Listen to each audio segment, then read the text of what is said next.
Ok? Vamos lá então? Já são 6 horas. Hoje é dia 7/6, 7 de junho. Estamos em João, capítulo 20, versículo 19. Célia vai fazer a leitura, dona Célia? Sim. Então vamos lá. Capítulo 20, versículo 19. Jesus aparece aos discípulos.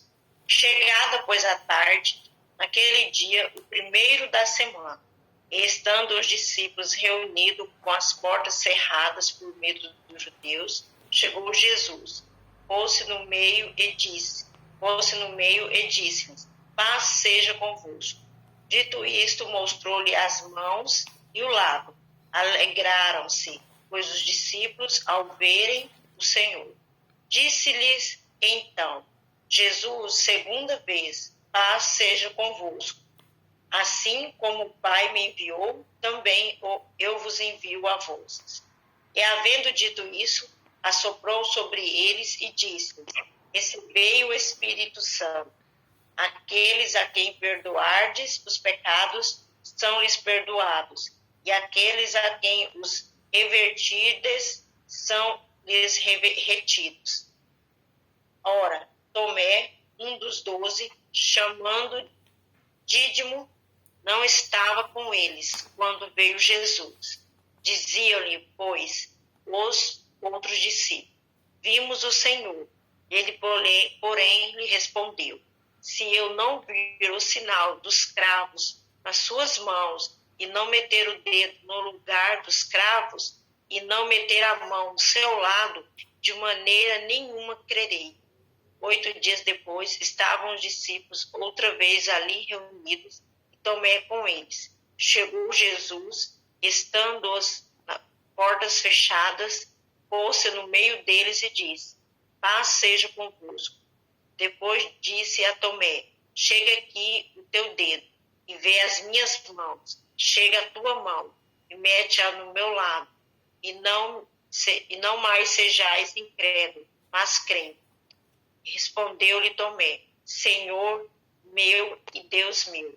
Disse-lhe Jesus: por que me viste, creste? Bem-aventurados que não viram e creram.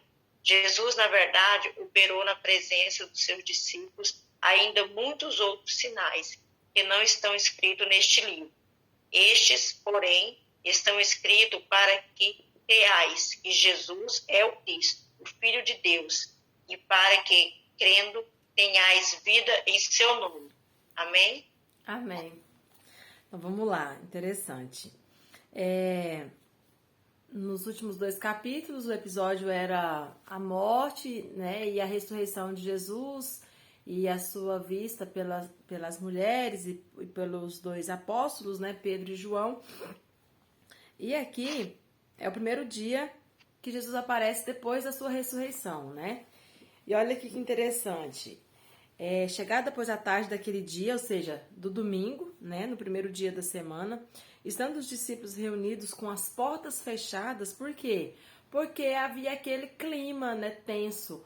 Se Jesus, que é o líder, foi morto, foi perseguido, pode ser que se alguém se atreva a falar ou fazer coisas que remetem a esse Cristo, corra um perigo também. Então, provavelmente tinha esse clima, né? A gente matou Jesus para acabar com essa conversa. Então, a gente não quer saber mais desse assunto e ponto final, e morreu por aqui e ninguém mais fala sobre isso.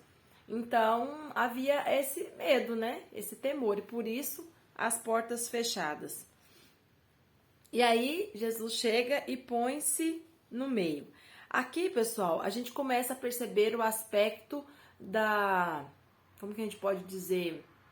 Dessa transformação do corpo de Jesus para um corpo glorificado, né?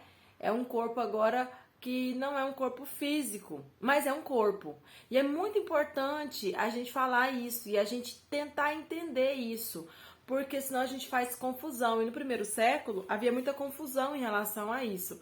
Hoje para nós é mais fácil, por quê? Porque a gente já tem toda a Bíblia, né? Então a gente já tem todos os relatos. Mas a gente precisa tentar entender que esse corpo que Jesus tem é o corpo que ele vai ficar com ele agora. Não vai ter mais nenhum processo nesse corpo. E não é um corpo como o nosso, mas não é um corpo tipo de fantasma. É um corpo. Nem tudo vai dar pra gente entender, porque a gente, né, não consegue, às vezes, dimensionar isso na nossa capacidade de imaginação, mas é isso. É um corpo que não é físico, mas não é espiritual. Ok? Essa é a percepção que eu tento construir acerca desse novo corpo de Jesus. Porque olha só. Primeiro, Jesus chega e põe aonde? No meio. Isso para mostrar que ele não passou pelas portas, para demonstrar que ele não precisou bater na porta e entrar pela porta. Ele apareceu. Igual nos filmes, né? Os espíritos, eles não têm essa capacidade de chegar e aparecer. Jesus, baseado nesse texto, ele tinha essa capacidade de chegar e... igual com os filmes, né? A fumacinha e... aparece lá Jesus. Então, aí continuando, mas aí vamos supor, se a gente pega só esse trecho, a gente pode entender que Jesus então é só um espírito agora, né? Ressuscitou, então ele agora é só esse espírito que você consegue ver, mas não tem nada palpável. Mas aí continuando, fala que no 20, Jesus mostra para eles as mãos e o lado. Por quê? Porque era a prova que era ele.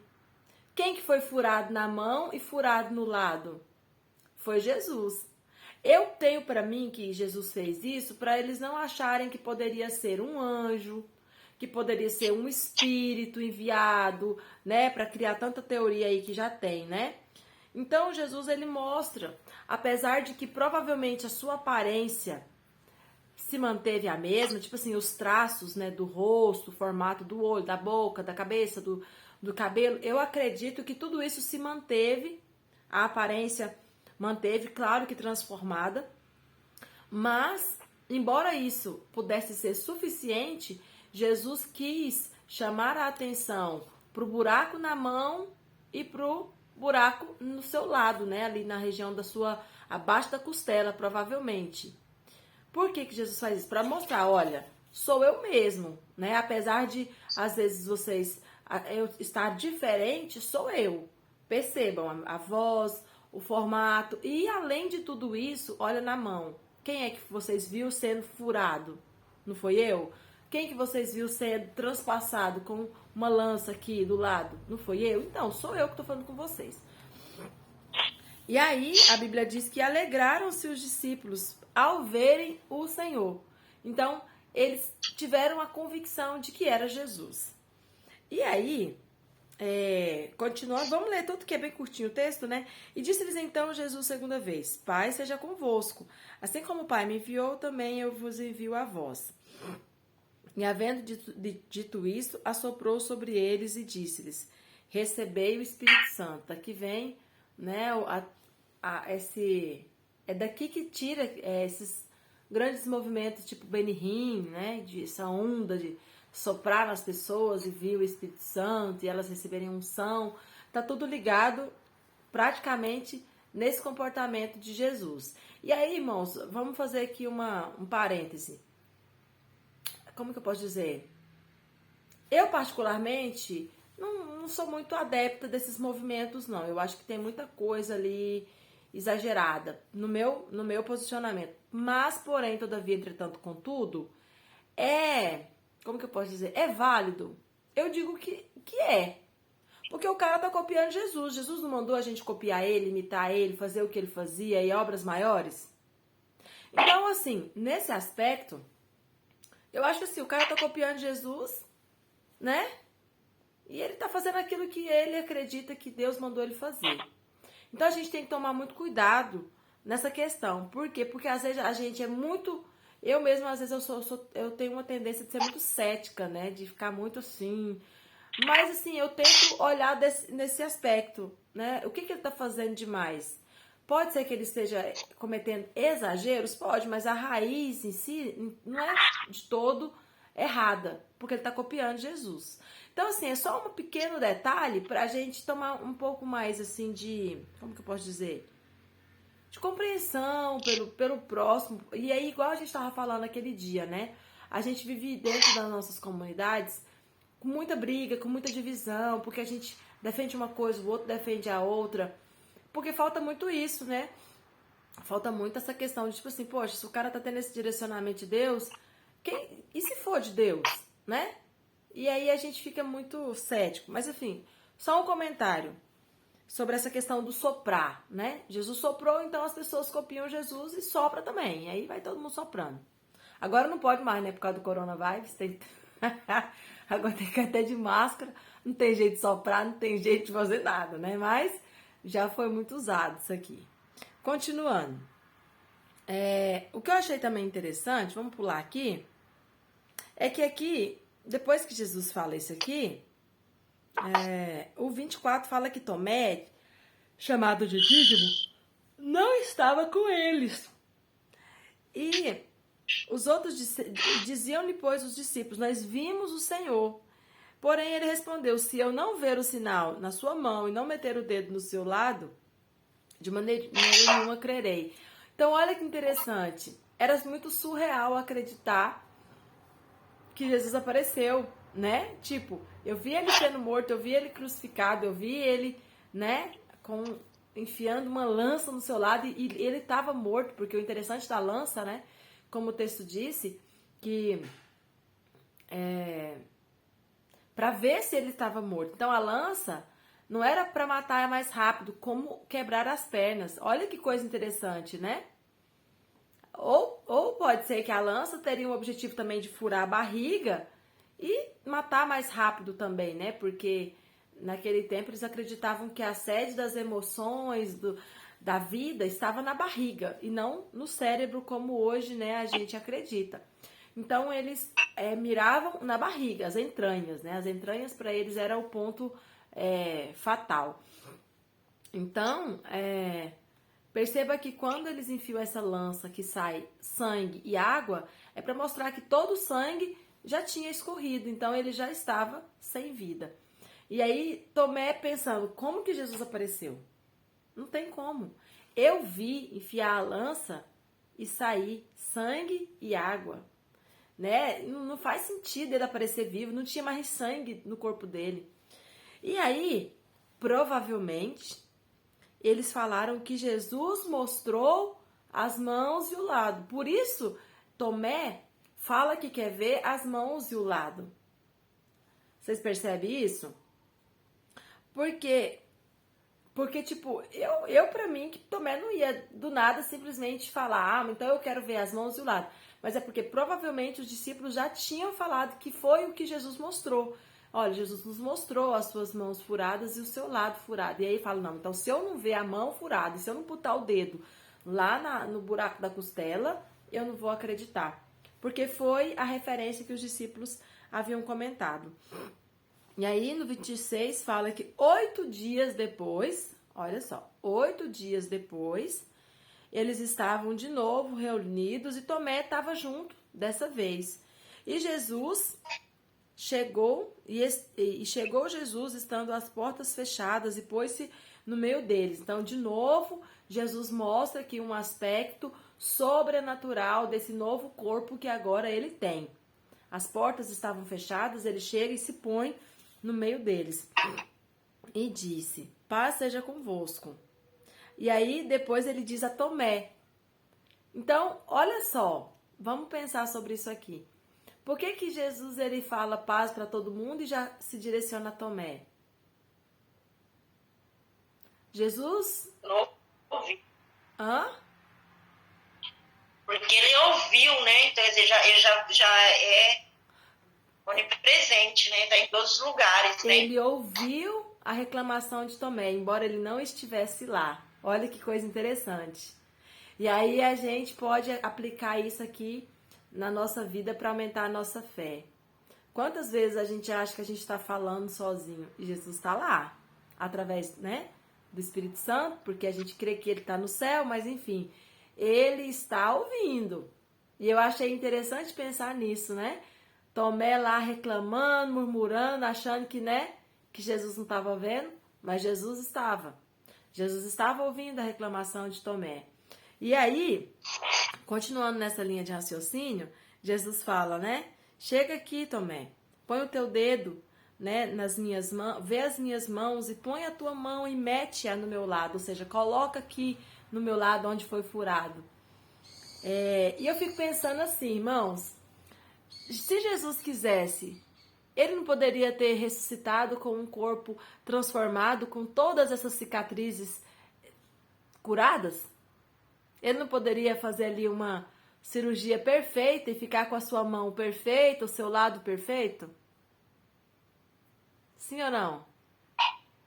Sim. Sim, mas ele entendeu que seria uma marca necessária de se carregar. Não por ele, nem pelo Pai, nem pelo plano de salvação, mas principalmente, vamos supor, por Tomé. Naquele momento foi essencial para Tomé. Ok? E aí, continuando aqui na linha de raciocínio, eu achei interessante pensar o seguinte, ó, no 29. Depois que Jesus mostra, responde Tomé, Senhor meu e Deus meu. Tipo assim, é você mesmo, né, meu Jesus. E aí Jesus fala assim, porque me viste, creste? Gente, olha só que interessante. Jesus vem, se dirige especificamente para Tomé, porque viu que Tomé estava com dúvida, viu que Tomé estava incrédulo. Fala, Tomé, vem cá, põe aqui, olha aqui minha mão, olha, põe a mão aqui na minha costela, vem cá.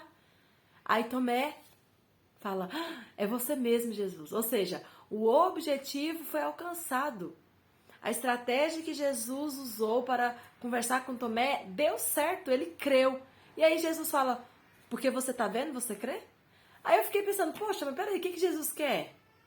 O homem não acredita, Jesus aparece para fazer ele acreditar. Aí o homem acredita, Jesus cria ali um debate. Vocês percebem isso? Mas sabe o que eu aprendo com isso?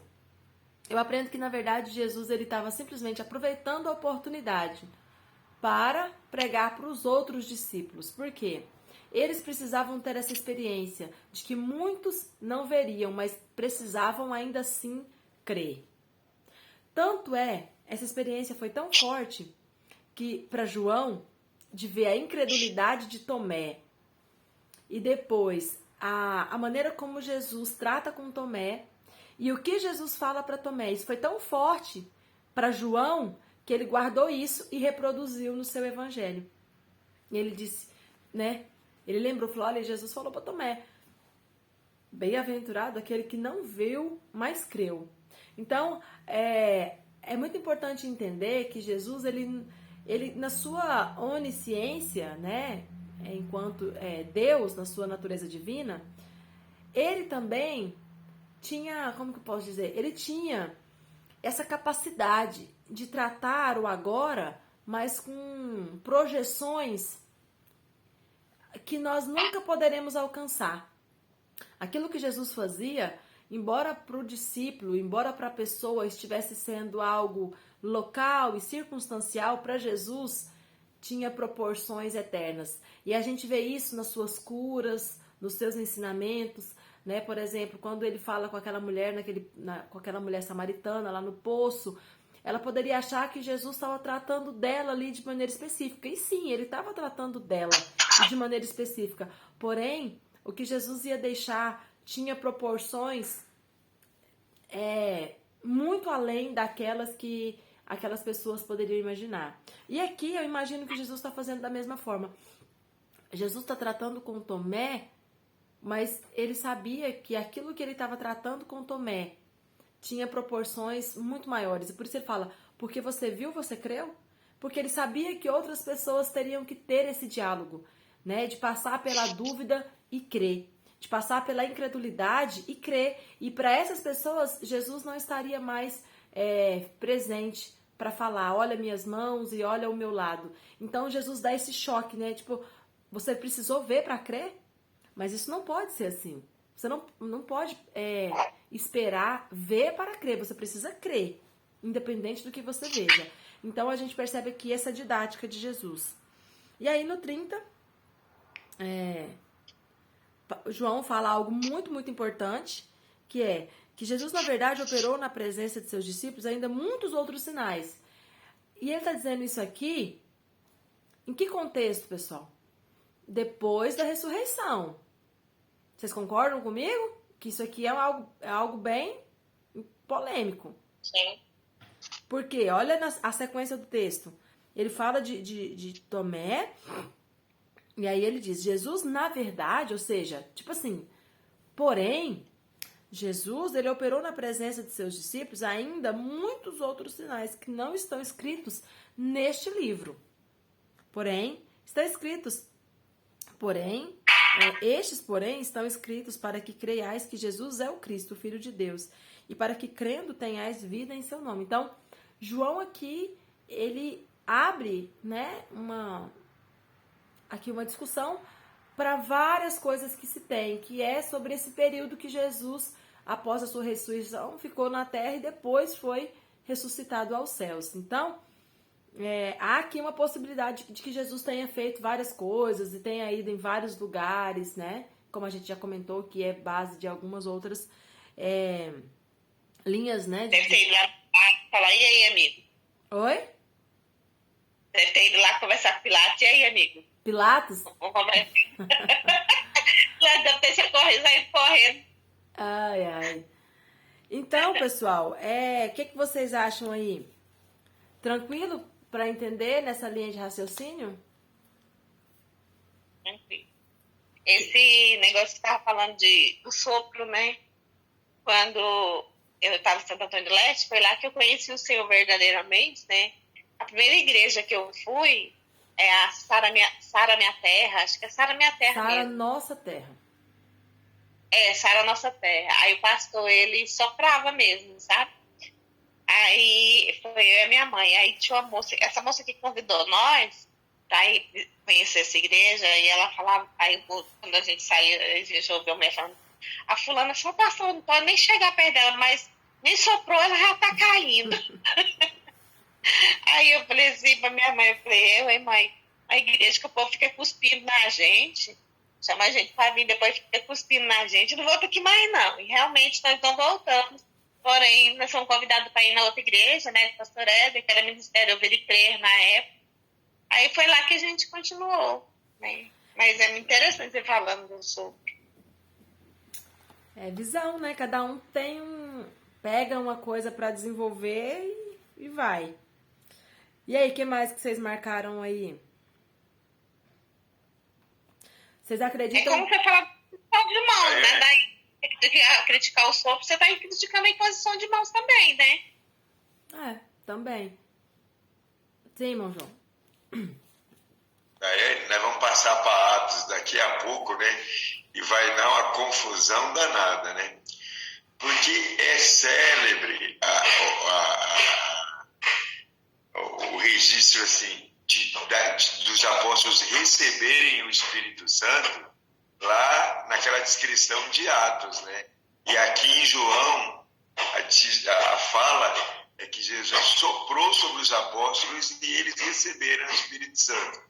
Quem não já leu aquela passagem de Atos, que eles estavam todos reunidos em Jerusalém, e aí já depois da morte de Judas, né, já com Matias fazendo parte do grupo, e eles recebem o Espírito Santo naquele momento, quando então as várias pessoas que estavam em Jerusalém ouvem cada um na sua língua. E agora? Como que a gente...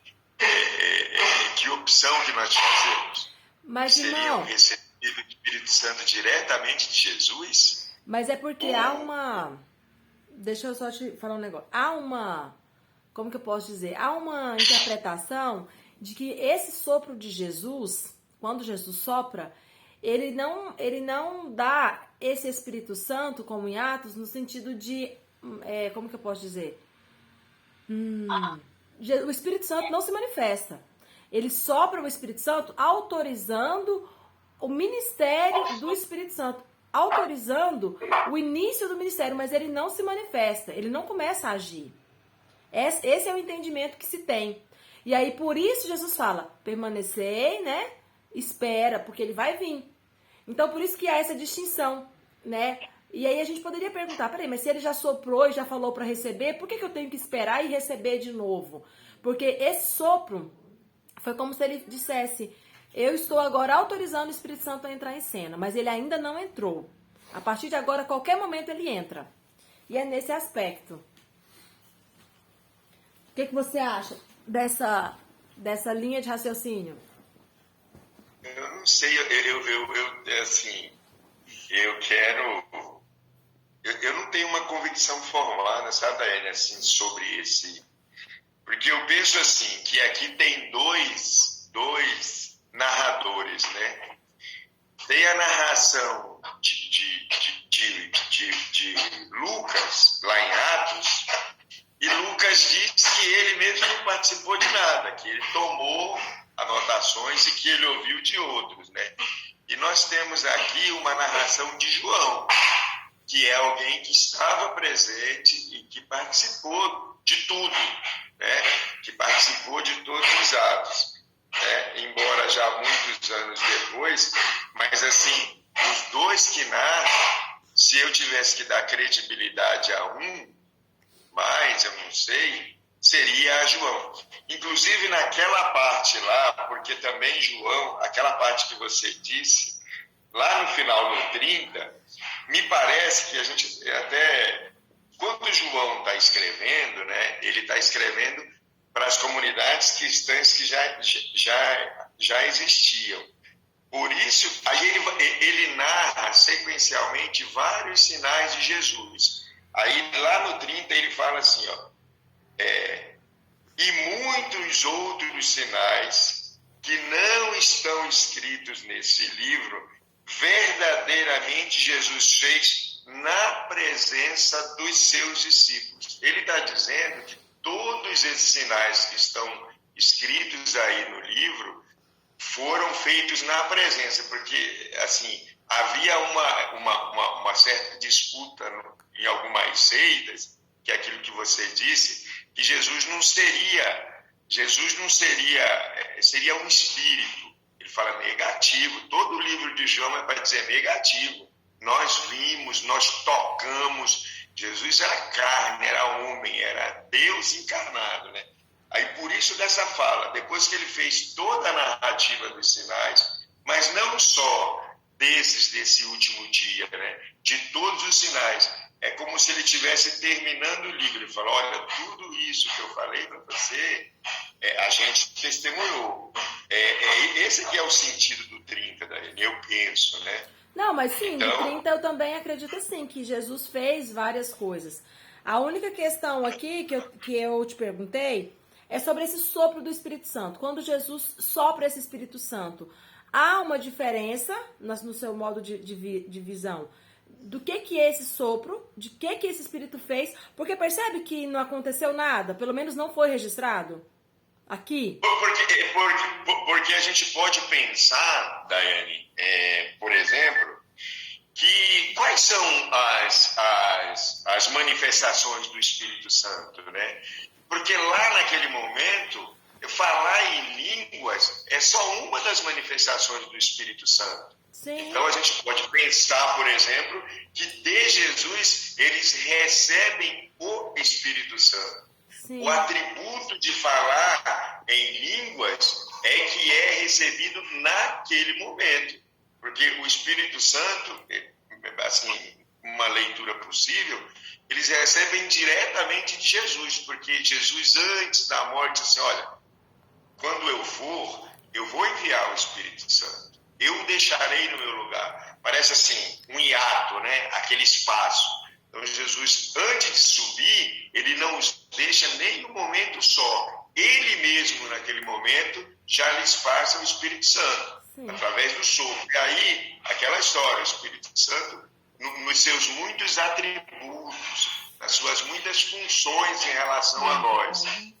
A manifestação que a gente vai ver lá em Atos, me parece que é apenas um atributo, né, que é essa questão do falar em línguas. Mas os outros atributos do Espírito Santo, eles são recebidos ali, de Jesus, diretamente, segundo narra João.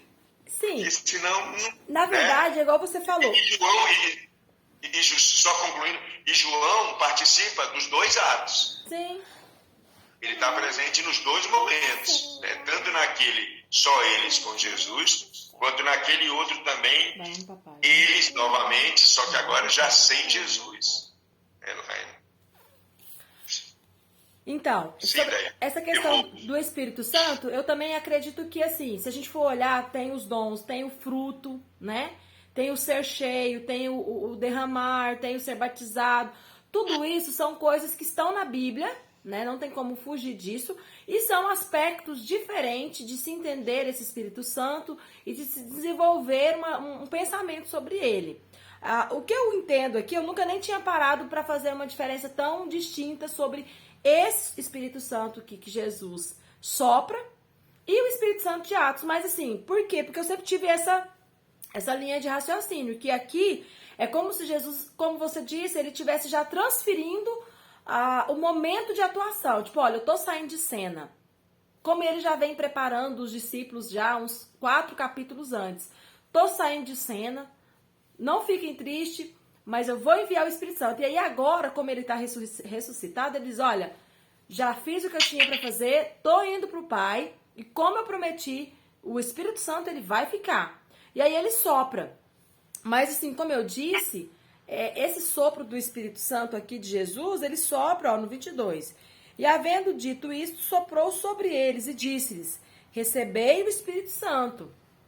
Aí no 23, aqueles a quem perdoardes os pecados serão perdoados, e aqueles a quem retiverdes serão... Então, se a gente for usar o texto como entendimento do que é receber o Espírito Santo, a gente poderia, nesse momento, limitar ter o Espírito Santo a ter um coração perdoador. Quem não consegue perdoar é porque não tem o Espírito Santo. Se nós formos ligar o Espírito Santo ao sopro de Jesus. Porque o que Jesus fala após falar para eles receberem o Espírito Santo? Para eles aprenderem a perdoar. O Espírito Santo serve para isso? Serve, mas não só para isso. Então, por isso que o ministério efetivo do Espírito Santo está muito além, né, de Atos, capítulo 2, né, o derramar, não lembro. Está muito além, né, de manifestações específicas.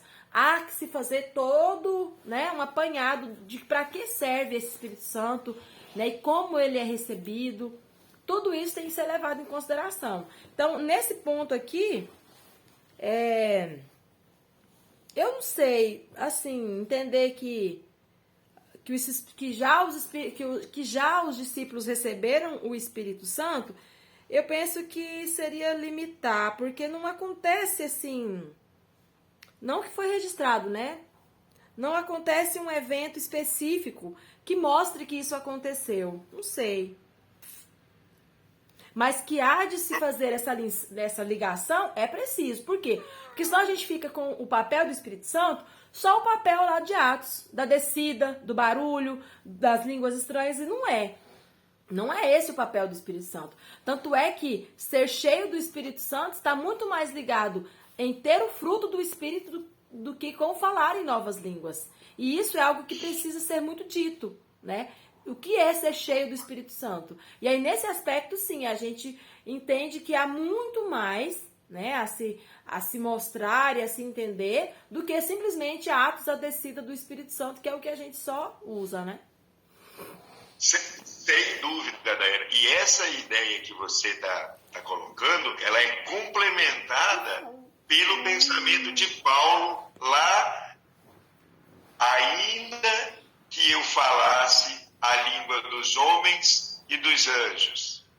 Mas se eu não tivesse amor, e esse sim, e aí a gente tem que compreender na língua de Jesus o que é o amor, porque Paulo está falando ali dos atributos do Espírito Santo. Uhum. Ainda que eu falasse a língua dos homens e dos anjos, mas se eu não tiver amor, nada vale.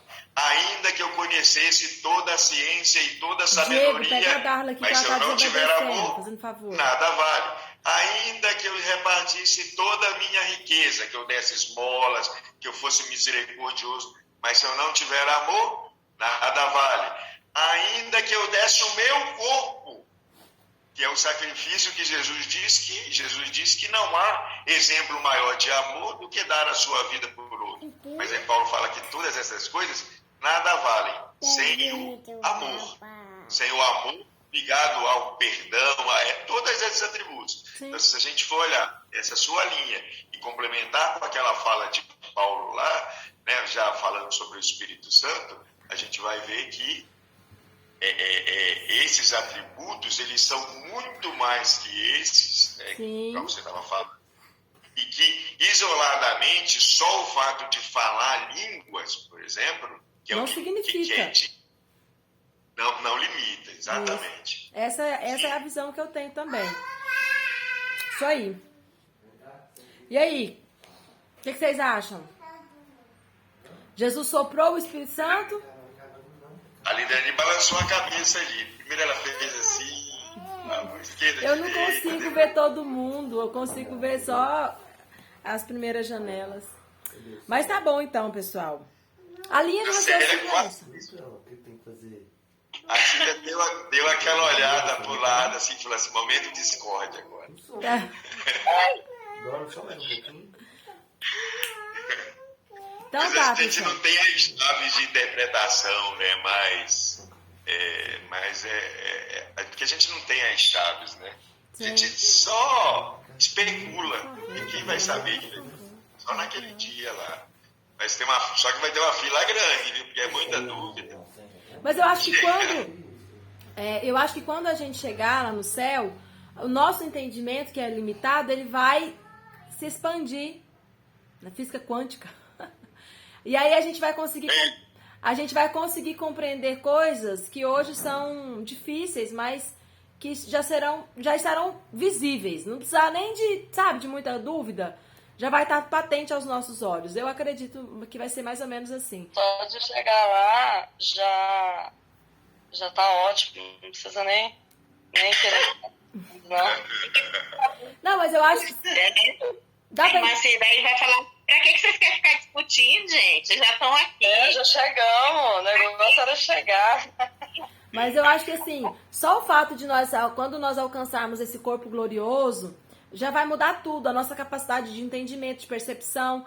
Então, a Bíblia fala que quando nós vermos Jesus, teremos muitas respostas, né? Veremos a glória, o resplendor da glória de Deus. Então, em Jesus estarão muitas respostas que hoje nós não conseguimos ver só pelo texto. Por quê? Porque a nossa capacidade também é limitada, né? E como o próprio texto... Eu vejo também, Daiane, igual o Joãozinho falando assim, quando eu sou do que falou lá de Corinto, eu penso assim também, que Jesus soprou, aqui ele sopra, né, para eles e fala. Porém, depois lá do acontecimento de Atos, no momento eles não entendem muito bem ainda. Porém, os dias vão se passando e aí eles vão conseguindo recorrer. Sim, com a medida do tempo, há essa... Como que eu posso dizer, né? Essa lembrança, essa recordação de que havia uma promessa e agora nós vamos receber essa promessa. A linha de raciocínio é essa mesma. Beleza, então, pessoal? Até amanhã, se Deus quiser.